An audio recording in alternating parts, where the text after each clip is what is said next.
Okie dokie. All right. Well, that means I will get Hello. Hello, slides and friends. running. Welcome to Happy Hour. Yeah, we're talking about doing the TikToks. We were doing the TikToks. Yeah. We are doing Talking the about the social medias. so I was aging myself there. I was sounding like an old lady. You So are not. It's just there's so many different but you know what's funny? platforms. The TikToks, I can't even say it right. The TikToks So that good. I was doing were not work related. So they were horse related. So the TikToks that I was doing when I was doing them was taught, usually I was in the at the barn or in the paddock with the horses. So anyway, well, welcome everybody. Yeah, welcome to Happy Hour. We're talking technology and We while we were are getting we're talking started, we were talking about technology. the different We social are media channels and what they kind of Yeah. Put before. social media in the chat. Tell us what social media channels you guys are using. And for those of you in Facebook land, we already know. So, Secrets out. so, You're but not we doing also the we have a TikTok. YouTube channel too. So that's exciting. So tell us what social media is your which ones do you love? Tell us in the chat. And I was sharing that Instagram is my favorite because I That's love your I favorite. love the way that the pictures are laid out. And I don't find that I get quite as sucked in now. Sometimes, the algorithm has figured out exactly what I like. And so it will feed me too many of those and I can lose time. Mm, But otherwise, I do. I get on those reels and man, I end up like an hour goes by and I'm like, how did I just spend an hour watching cat videos? well, what always gets me is then the ones that send me the serotonin and dopamine. It's like, wait, hold on. You're like, if you're scrolling this, this is what it's doing to your serotonin and dopamine. And it's like this Right, whole thing right. of it's not a finished cycle, so you're getting instant blast of dopamine, but they don't actually equate to anything because you're not actually doing anything. So you step away from social media and you actually feel depleted. You don't feel like you've accomplished anything, although you've had this huge dopamine surge, and then so you're down for the day. So Mm, it's kind of interesting the way it is that really interesting. social media hooks you Oh, and it really does. It really does. mm-hmm. I don't know. All right, so talking about hooking ya. Let's talk about tax. Tax. So we're digging into unpacking AI in tax applications. So I'm excited to talk about this. And the first time I saw AI in tax, Liz, it was it actually wasn't tax. It was another app. It was when ChatGPT had first come out and people started programming using, attaching onto ChatGPT, and there was an app that was, I think it was CPA chat or chat CPA or whatever. And Yeah. I remember feeling, oh boy, Ooh, if this okay. is a, are you there? Yeah, yeah, no. I was thinking back to about I mean, I remember that conversation that you and I had. Yeah, and it was like, and I was a little afraid because I was like, if they're relying on this technology, and at the time it really was not good at all. Like the hallucinations were crazy, right? You remember when it first got released in 2020 two, and we all started, hanging out with it. We uh it wasn't good. And it still has its No. days. It's a lot better, but it still has its days. You still have to, whenever you're using generative AI, you have to use it with the discerning eye and understand that you may be being fed a line, right? Something that's not true. So for us, we know when we're doing Googling accounting things and tax things and not Googling, that's the wrong word, we're GPTing Right. Yeah. tax or accounting topics, we recognize when it's wrong because we're the experts.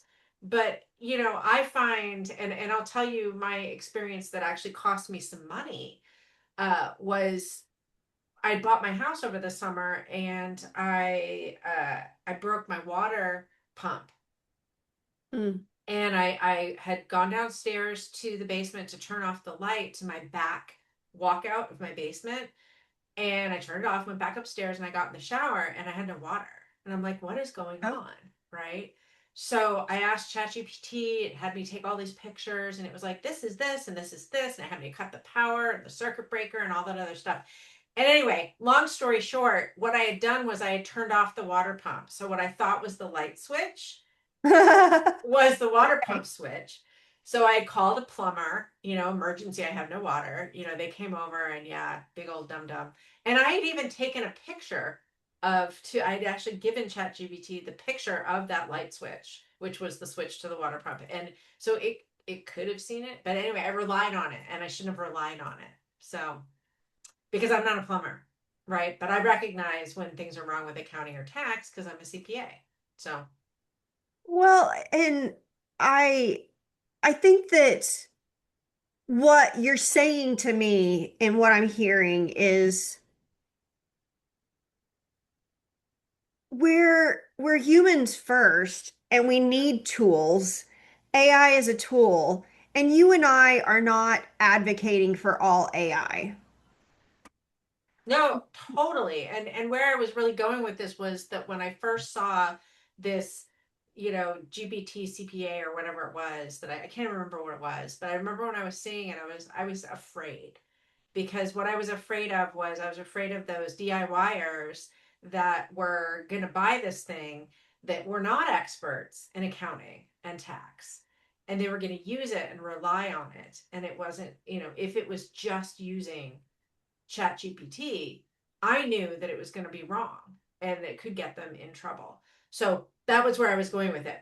But I was saying that to preface, to like cue it up, that we've come a long way, baby, in the last like almost 4 years, 3.5 years, right?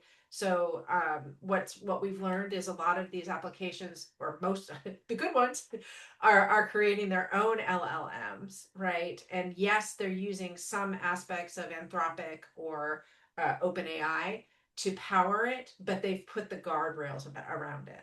So I think that the AI in tax has come a long way, but I agree 100% with you, is that it is not to replace us. It is to help us work better and smarter.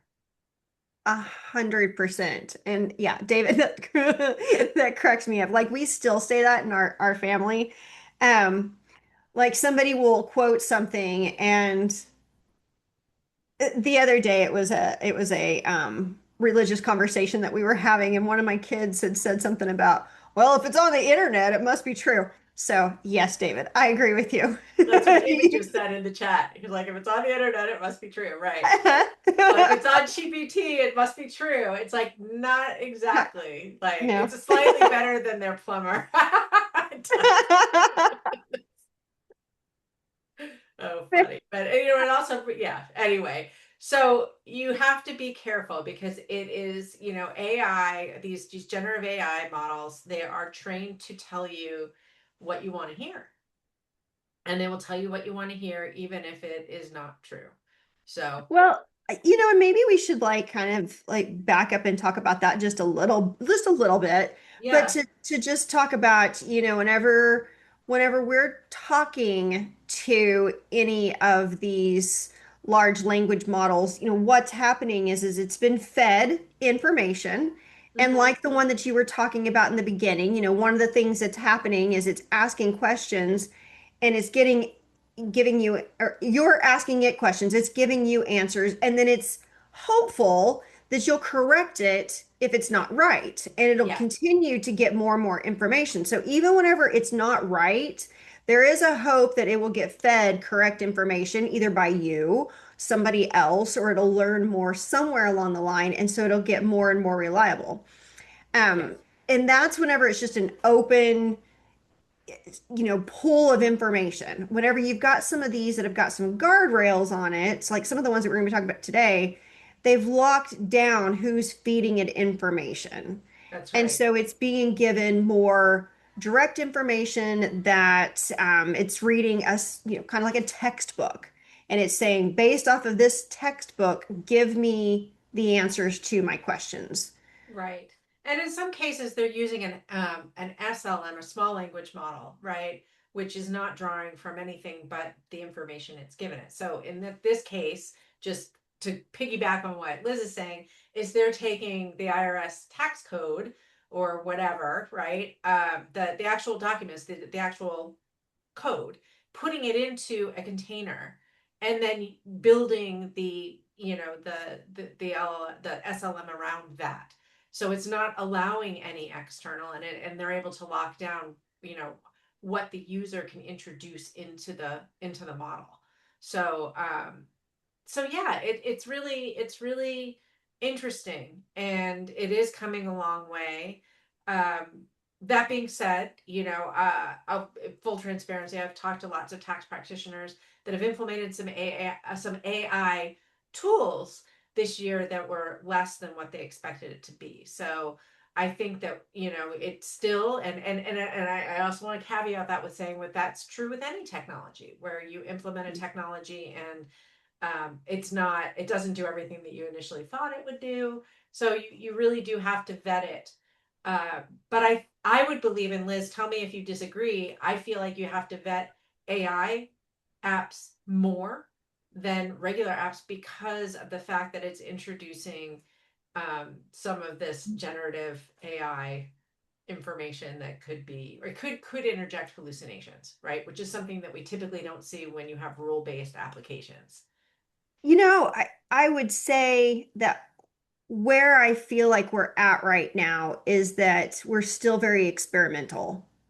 So I do think that we've got to vet apps, but I don't think that any of them are 100% like where we're going to see them, even by the end of the month Agreed. or the Yeah. quarter or the year. And so, with a lot of these technologies, we saw a ton of dollars being poured in to these technologies in 2025.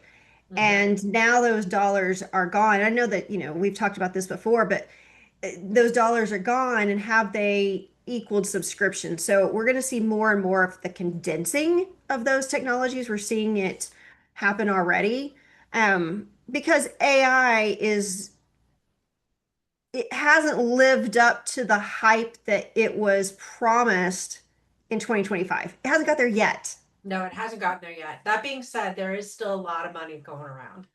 Oh yeah. So there's still a lot of money. I mean, I just read a article just, I don't know, 30 minutes ago where Microsoft has just increased the cap on their investment in OpenAI.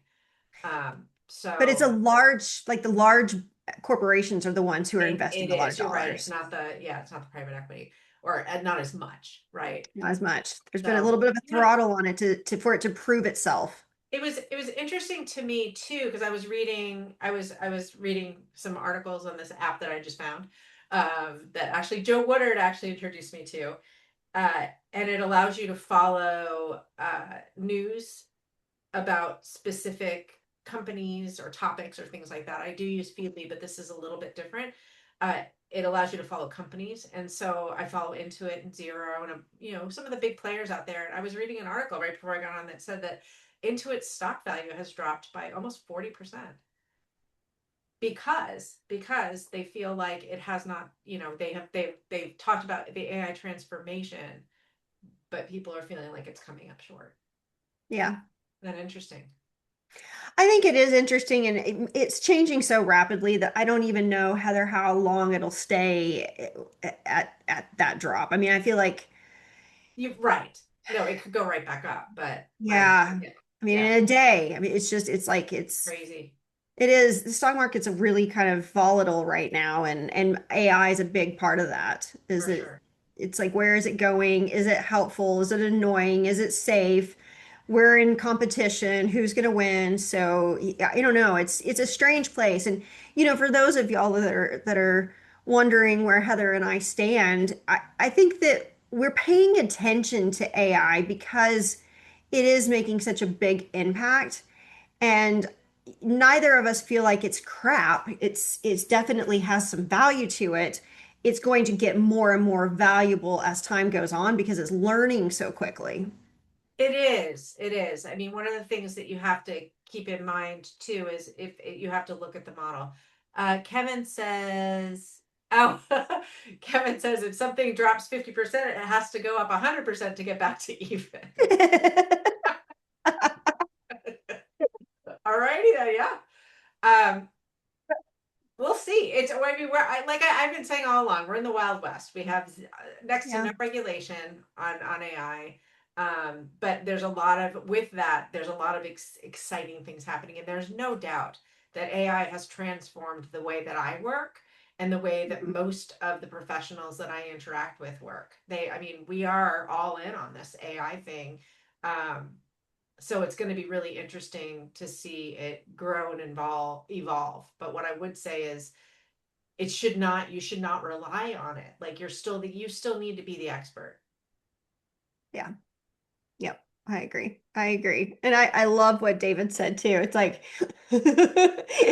you know, um, there was a South Park episode, David, that makes me think about what you're saying. It's like, and what you were saying too, Heather. It's like AI will tell you what you want to hear. So it's like Mm-hmm. if you give it a bad business idea, it's going to come back and say, "Oh, that was the most brilliant business idea that I've ever heard before." So I think you're going to be the first in this area. Go forward. And it could Yes. be, you're talking about something ridiculous like, something that would never make it as a business idea, but it tries to keep you coming back for Yes. more. Exactly. Exactly. Yeah. It's Well, interesting though. Yeah, it's interesting. It's getting better though. Like I've built some GPTs and agents that I put a lot of guardrails around, and it does really well with some regulatory stuff. So let's jump in. That was a great yeah. segue into our episode. Set the stage for sure.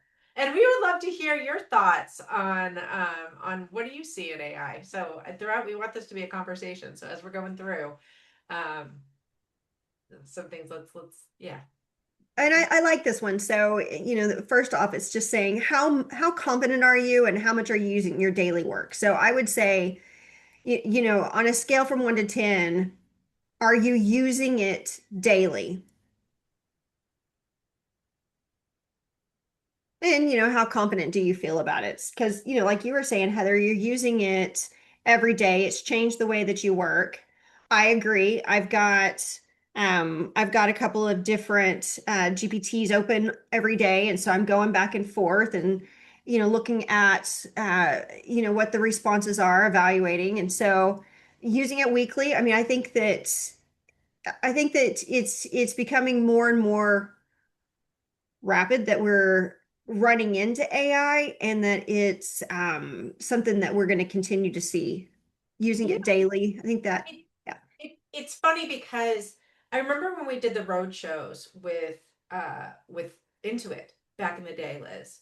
Um, one of the things that we would often say when we were talking about apps, when you and I were talking about apps, we'd ask people how many people, and this is way back when, when apps were like, there's an app for that, right? Um, we would ask people to raise their hand. We'd say, how many of you are using at least one app in your business? And no one's hand would go up. And we would say, do you use email? And they'd be like, if then you're using an app, that's an application, right? So I think that that's kind of where we are with a lot of people where they are using AI, yep, right? They are using AI. They're probably using AI daily. If you are, clicking a summary or using something like Copilot in your email, if you have then that is generative AI. In fact, one of the things that's really interesting is if you use an iPhone and you go in and you see these things on Facebook, we were talking about that at the beginning, where it says, there's the little games where it's like, go in and use the predictive text, right? To generate a sentence that is very, very rudimentary, but that's basically what generative AI is doing, is it's predicting the next word. well, and Google, like anytime that I do a plant search, it's coming back and that's AI generated. Mm-hmm. So Yeah. it's built into just about everything. But I think this question right here is really, what are you worried about? So, for me to answer this question, what am I worried about whenever it comes to AI? I think that I I think that where I get concerned with AI is that lack of privacy. I think that's my biggest area that I worry that the more that we're connected to data collection, the more that information has been shared. And, that's a new concept to allow all of your personal information, the way you think. I mean, look at how people are using ChatGPT or Claude, and a lot of it is mental health. That's a lot of personal information that's being put into it and work information, and you mix all of that together. So that would be my worry. Yeah. No, I think security is a big deal, and it's only becoming. It's more. It's. I'm not. Well, I'm just going to say it. It's violating our privacy more and more, and I think that's. You're right. That's going to get worse and worse. I was actually just on Facebook Marketplace because I have something listed there, and one of the ads that came up was a sweatshirt, and the sweatshirt was had Heather, and then the saying, like it was personalized for me. Oh, And so I'm like, okay, so now they have ads that are able to see my first name and embed it into their product so that I see it. yeah. And so that was like, okay, all right, and I think, I mean, I knew that that was happening anyway, but just to Hmm. see it so blatant like that, it was like, okay, well, we're getting a little bolder in the fact that they're sharing our information with folks. So definitely checking your privacy policies, and if you're not comfortable with it, Hmm. shut it down. Shut it down. I mean, that's Well, it. and talking about shutting it down, there are some agencies that are out there that will help you do it. I was talking to one, and they were saying to turn off some of the privacy settings inside of LinkedIn alone. There are 42 settings. Wow. 42 settings that are collecting information. And if you want to lock it down, you have to go in there and manually configure. That's a I lot. think that would be a great happy hour episode. Yeah. Is to cover privacy on some of these apps that we all use. What do you guys think? If you think that's a good idea to kind of put together an episode where we can show you how to shut down some of this stuff, throw it in the chat because I think that could be a really valuable episode, Liz. I agree. I agree. And I like these episodes where you and I just kind of explore ideas. And so that's what today is about, is we're just exploring ideas and this concept of AI and tax. Heather and I kept on running into it in different places. And so we put together some of the solutions that we're seeing Mm-hmm. and want to cover. But a lot of what we do is driven based off of interest. Yeah. Yeah. So And I could not, yeah, and David, I think that's absolutely true. We actually, if you want to go to our YouTube channel, David, we did an episode in February with a recent college grad where we actually covered that exact topic. We had a really great conversation with a student about how they're feeling going into the job market, um, and how AI has affected their educational journey and their job searching, and how they work. So yeah. definitely, And one of the things that we have to acknowledge is this idea of pricing, because AI has already started to change the yes, pricing strategy. yes. So KPMG came out, I think it was in February, and what they said was there was a software solution that they were using for tax strategy, for audits, for tax audits. And the software that they were using largely utilized AI. And so what KPMG did is they said, we want a cheaper price because you're using less humans and more technology. So the technology company agreed, and so they got the solution at a cheaper price. But what KPMG didn't expect was that that opened the door for, okay, if you're utilizing these technologies, now your clients are going to expect the same thing. So, that was in February and that's been kind of all over the news. And so that Yeah. was one of those things that has been affecting them since Yeah, that and decision. no, for sure. And we're seeing it on the other end too, Liz, where they're starting to say, okay, we're not going to charge, we want to charge you. AI companies are saying we're going to charge you the value Yep. of the equivalent of what a human, you would pay a human to do it since it's doing the same lift. So I think that we're going to have to figure this out. Hmm. And that is definitely going to cause some disruption in the economy, right? Absolutely. I had said at the very beginning when ChatGPT came out and everybody was jumping on the bandwagon, I said if you are basing your business model on a $20 a month subscription, enjoy it now and don't base your pricing on that because it will not stay $20 a month. No.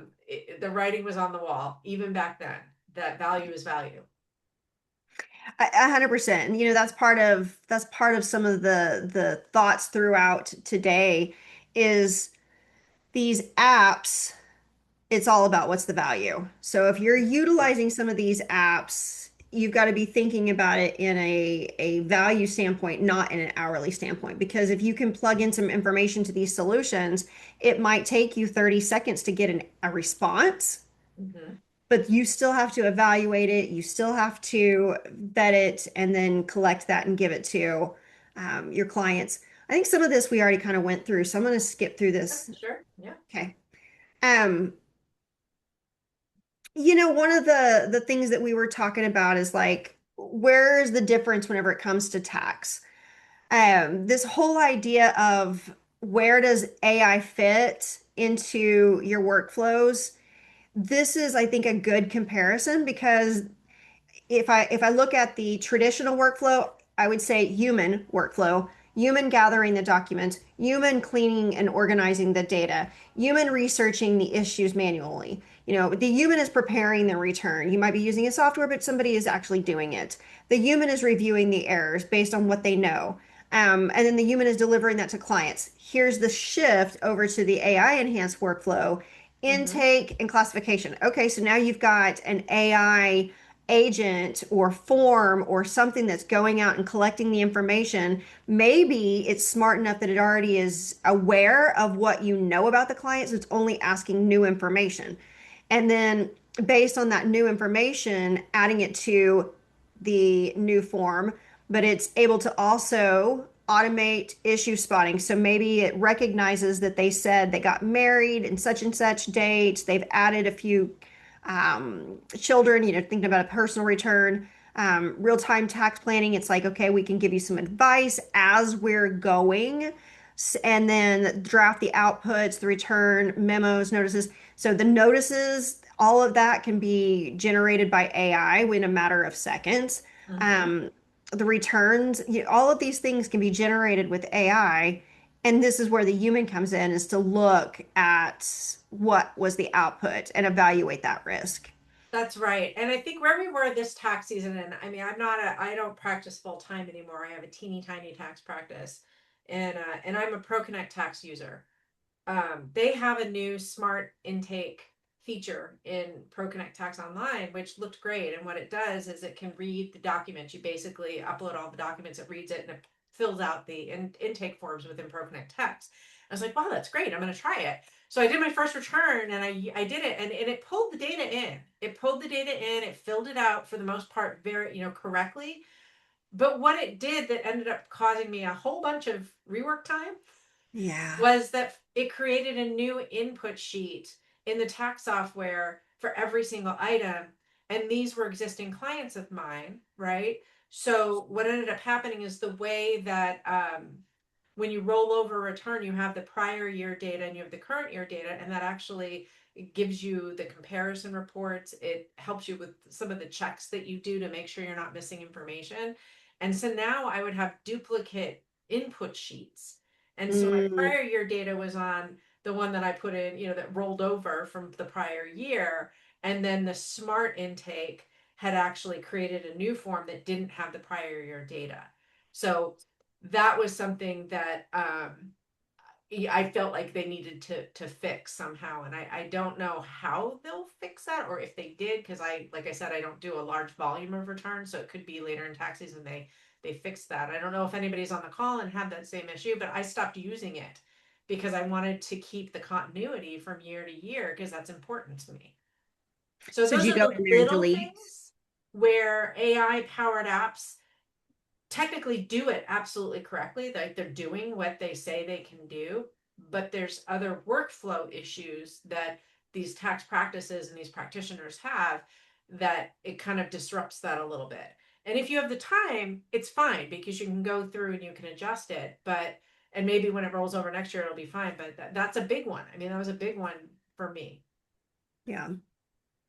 Well, absolutely. I mean, and I think that when we were talking about looking at different softwares, we thought about this from a stance of what do we see in the market?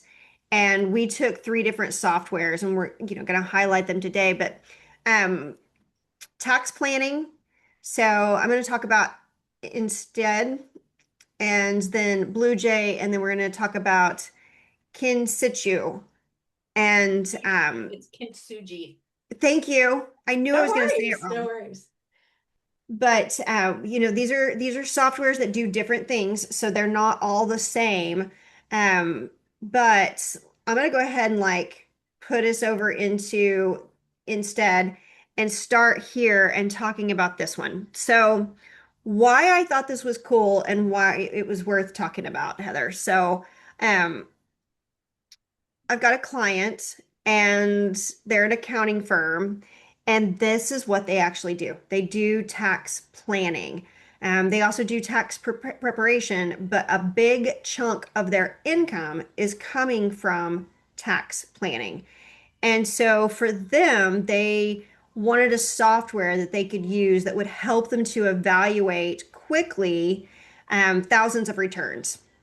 So you still have to, if you haven't used this one or aware of it at all, what it does is it evaluates the client's scenario based off of the information that you feed it. So you can give it all of the client data, so bookkeeping information, personal information, everything that you would need to know, even past tax returns. And then based off of the information, it can come back and it can tell you scenarios where the client would be best served with a particular strategy.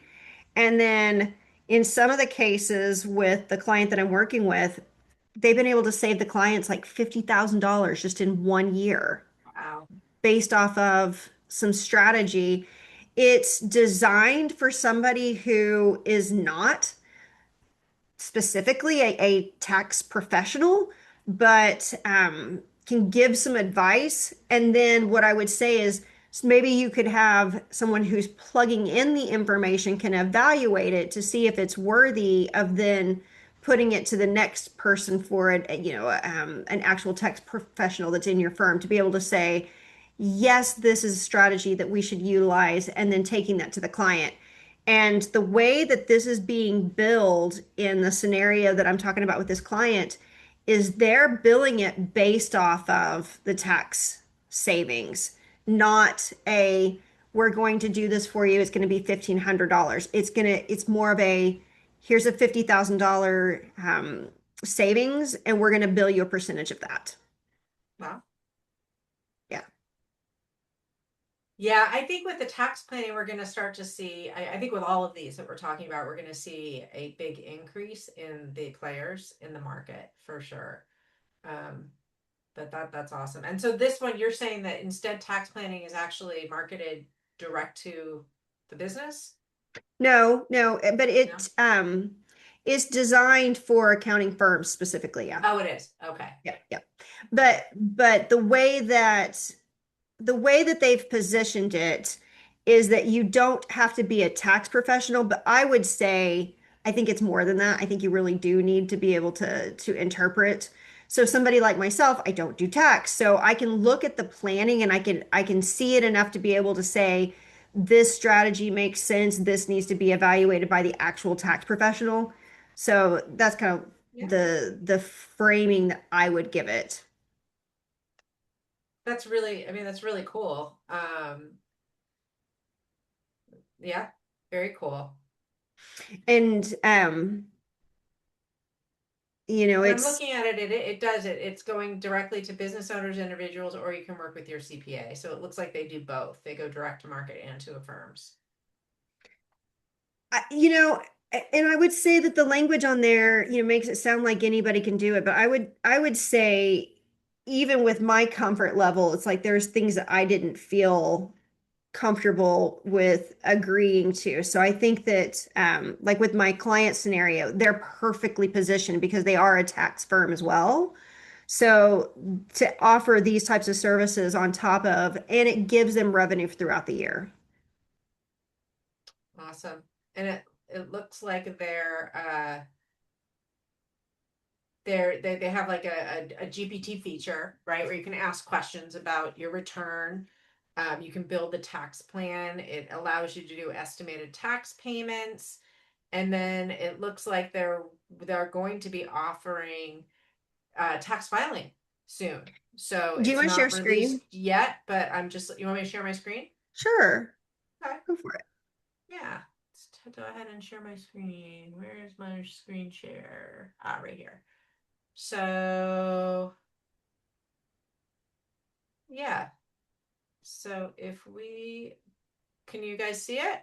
It looks like it's loading. Oh, there it goes. Yeah. So it looks like when I look at their website, it looks like you can ask questions, right?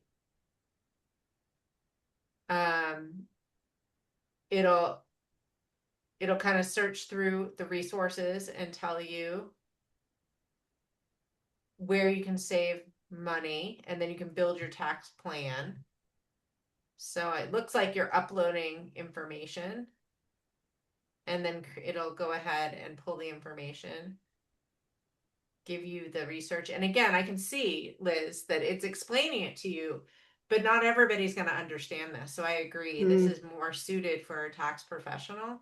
And that's what I'm seeing with clients, and that's what I'm hearing from practitioners. And I would love to hear from our viewers.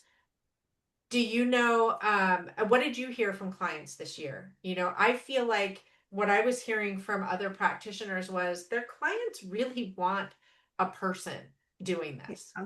If they, I don't think, we were talking about this earlier with in a conversation, Liz, earlier today with someone where the clients that are working with tax practitioners, they're not looking to DIY. They want to have that person in the loop. And so I don't think that there's a danger of those clients going and having a machine do it for them, at least not right now. I'm not saying we won't get there, but right now I don't think that that's the case. I don't think the market is ready for that. Um, so anyway, here it says it can do the estimated tax payments. So you can go through and file your estimated tax payments. And then right here it says imminent release is you can file your returns. So it'll prepare and file all your returns, multi-entity, multi-state, multi-year, and you just ask it to fill it out. And then submit and stay protected. So it's going to e-file it and then monitor and respond to the IRS. So if notices come in, it's going to see those notices, and then you can respond to them right from within the app. So very cool. Did you share? I shared the link. Yeah, you shared the link.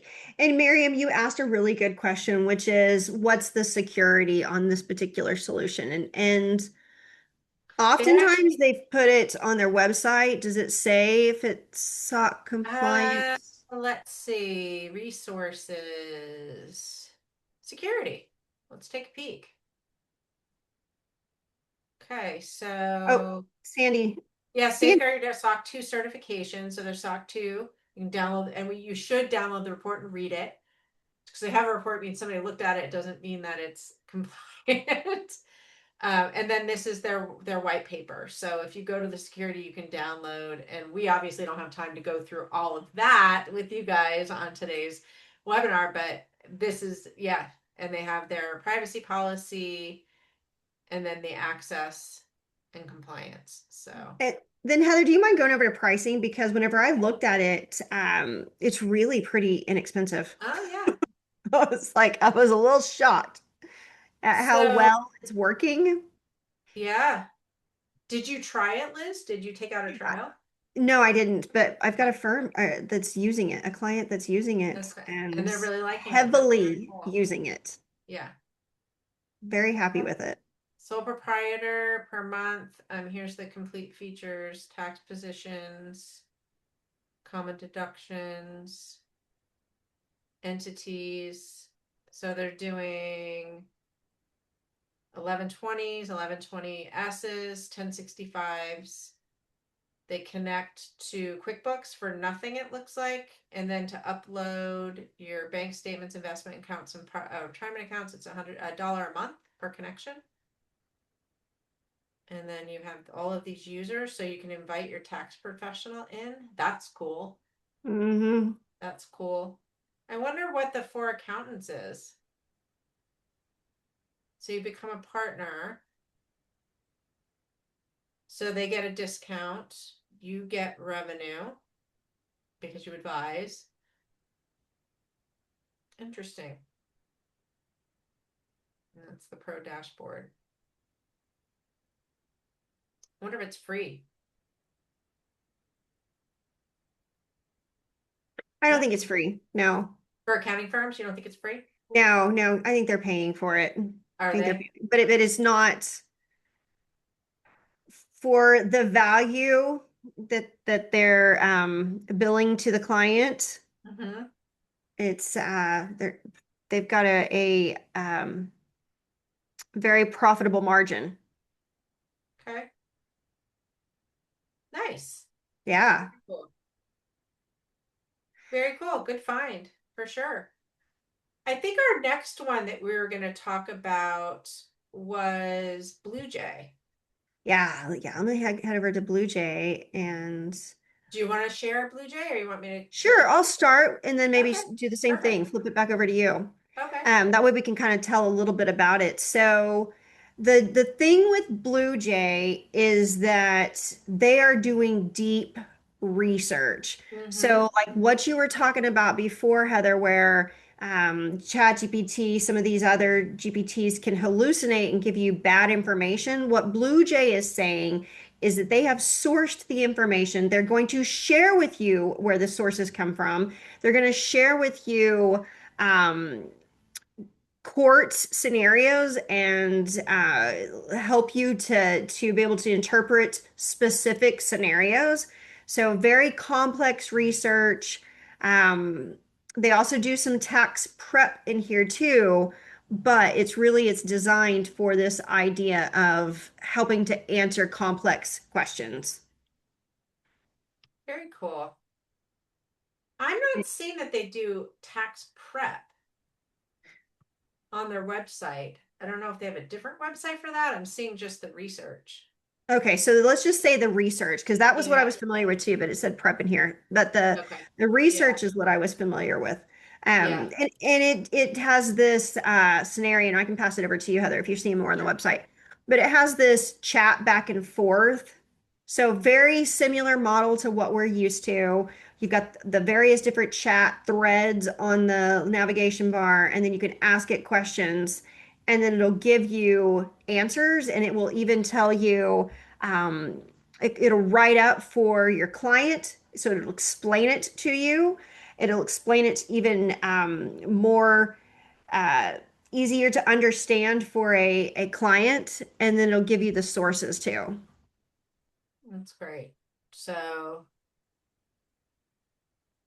so here's an example of a question. It's giving you like in layman's terms the answer and then it's giving and then it's citing it. This is awesome. Um, I think the other thing it does is it'll actually create the emails, right? It'll create Yeah. the automated drafting of the emails and memos that you can send to your clients, which is a huge, and I think that's where that's where the time is, right? Like the Hmm. researching, I mean, that does take time. But it's writing up the memos, right? And so this does definitely automate. I could see there'd be a huge value here. And they're saying the customers save an average of 12 hours per user per month. And that's awesome. What I also loved about when I looked at this, Liz, what I loved was that they went through and answered all the questions that I would have asked. if I was looking, to purchase this.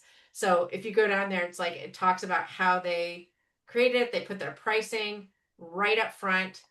So you don't have to go looking for that, which I love, by the way, for anybody. I want to know what I'm going to pay. I don't want to go to that's it's happened to me so many times where I find something that I think is perfect, but it's not in my budget, right? Hmm. And so you go through all of the time of researching it and you realize it's not a viable option because it's out of the budget for the client or out of the budget for the firm. Um, and then it talks about the trading data. So it's based on primary research and tax notes. Um, and they're updating it on a daily basis, which is really important because I've often thought about that. And Yeah, then daily basis. what's that? I said be updating on a daily basis, especially as things are changing Yes. so Yeah, rapidly, is that's important. for sure. And then they address how does it guard against hallucinations. So it says if they don't have the source material to respond accurately, meaning there's nothing to cite, or it couldn't interpret the prompt. So it doesn't understand instead of just making something up, which we were talking about before, it's just going to say, I don't know. I don't know. I don't have an answer. So, and then we're talking about the security too. So, they do maintain SOC 2 compliance. So they check that box. And yeah, some pretty cool stuff.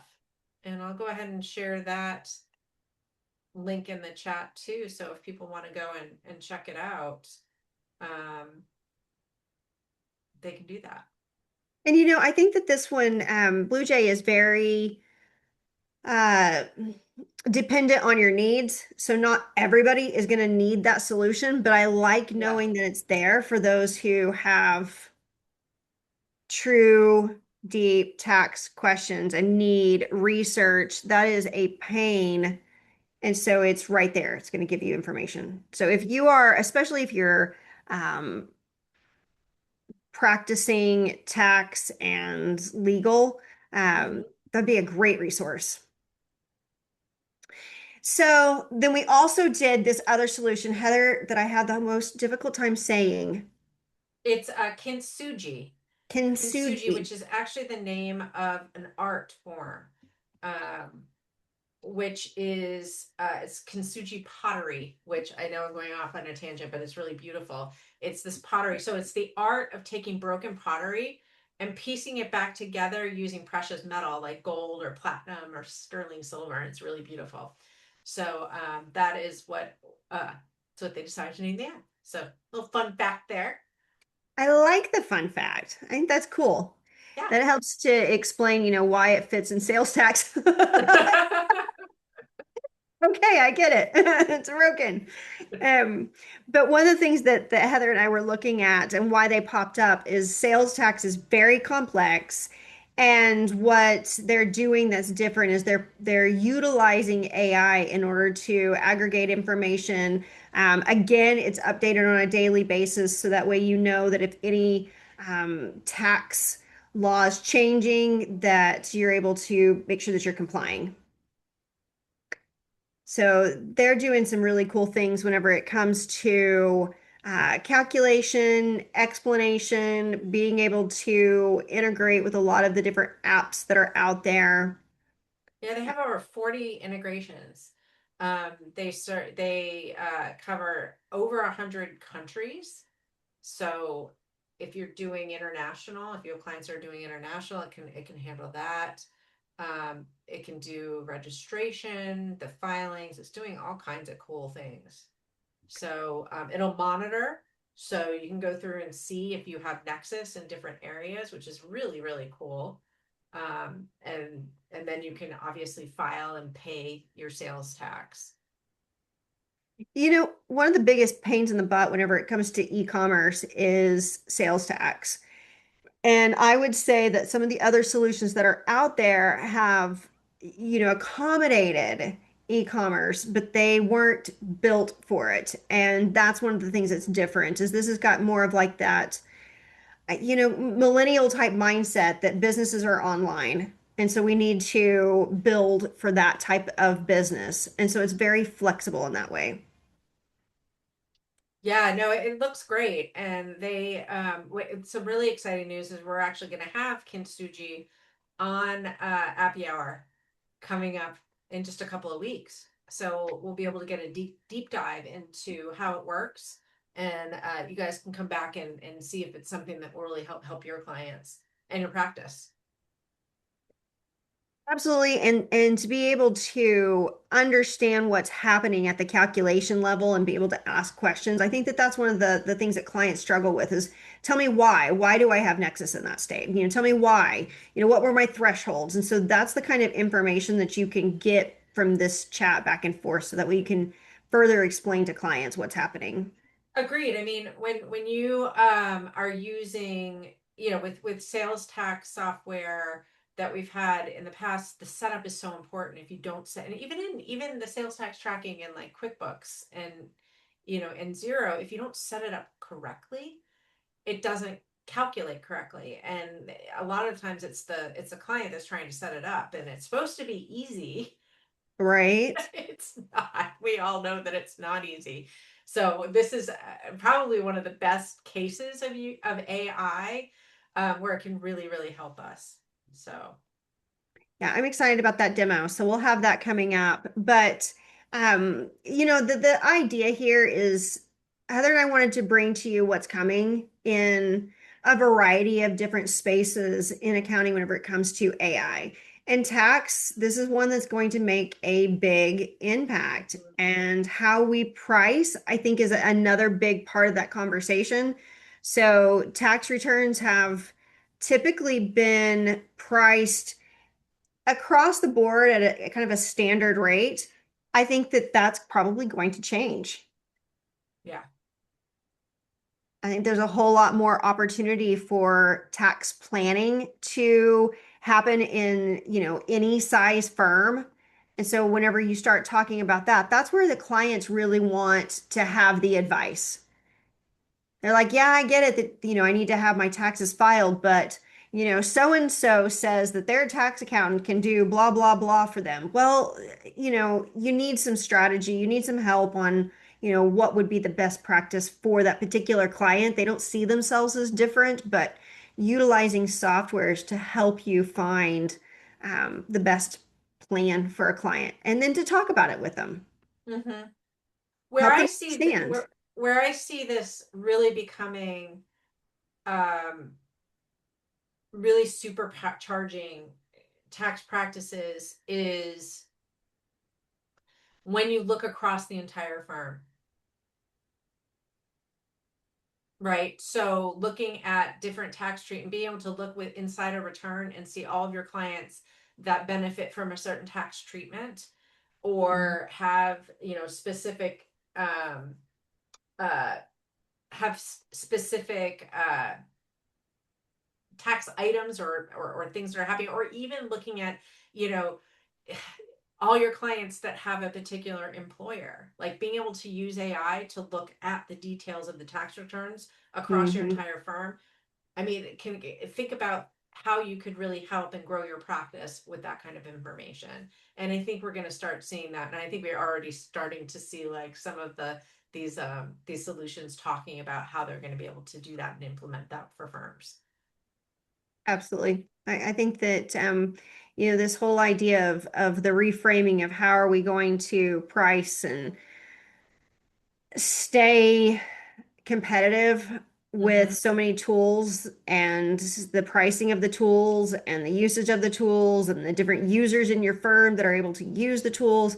I think that we're going to have a big shift. It's not going to be like immediate, but I do think that it's coming. So the faster that you can become aware, we always want to help with awareness. I think the better positioned you're going to be as the landscape changes. For sure. So other things that are coming up. So we have the demo that we're going to be doing into the tax software so that way we can see how to actually use it, what it looks like. Um, oh, wait, I've got some slides in here. Heather, did you put this in there? Nope. 74% of accounting firms say AI is already embedded in their daily apps. I I agree with that. I agree with that. In fact, I think Yeah. that number might be even higher at this point. So I've been reading a lot of surveys. They keep coming out. A lot of companies have been doing that. Carbon, I think, is the one that I just recently read, and I think the number was slightly higher than that. You know, um, the ones that are doing it where you don't even know that you're utilizing AI, that's pretty slick too. So some Yeah. people are, they want to be able to interact with the AI, and others are just like, just make the app work better. Don't tell me how you're doing it. I don't care. I just want you to do it Hmm. better. So, Exactly. Exactly. yeah. But anyway, you can check out this episode and others on YouTube. And this is where I was heading into what's coming up.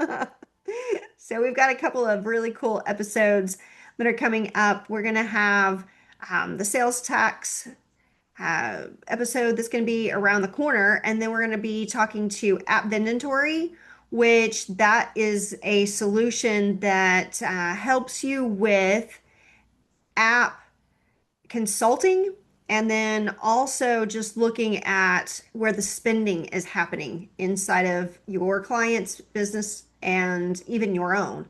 So being able to evaluate subscriptions, who's using them, do you have duplicate subscriptions? So that one's pretty cool. And then Heather and I are going to be live at scaling. We will be live at scaling, absolutely. And so look for us there. The other thing is, if you're going to San Diego next week for the Accounting Today Growth Forum, Liz and I are going to be co-teaching a session there on how to build your firm's 12-month AI transformation roadmap. So we're going to be talking about strategies for that. Liz is going to be sharing how she has implemented these concepts in her own practice. And so, if you're going to be at that session, or if you're going to be in San Diego, Sandy, you're going to be there. Awesome. Oh, We awesome. look forward to seeing you there. So come find us and come to our session. Come see us. We're excited. Absolutely. Love to see you. It's on Wednesday. Yes. Well, it's always a blast. I enjoy hanging out and chatting with my friends. And let us know what kind of episodes you want us to talk about. Like, what's getting your interest? What are you looking at? Yeah, even what scares you about AI. Mm-hmm. Let us know what you're thinking because we know that everybody's kind of all over the spectrum.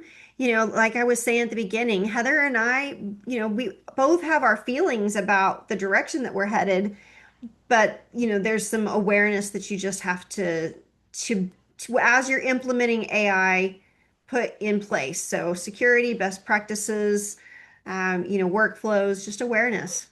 That's why I'm so excited about what we're doing at Scaling New Heights this year because we went all in on AI and we didn't go all in on AI like AI, it's interesting because a lot of the sessions are focused on you know, keeping the human, like using it responsibly, right? Looking at Mm, it for realsies, right? Like, so what is it really doing? So if you, hopefully we'll be seeing lots of you at Scaling New Heights, but if you haven't already registered, go out and check it out because there's quite the extensive track on everything from introduction to AI all the way up to building agents.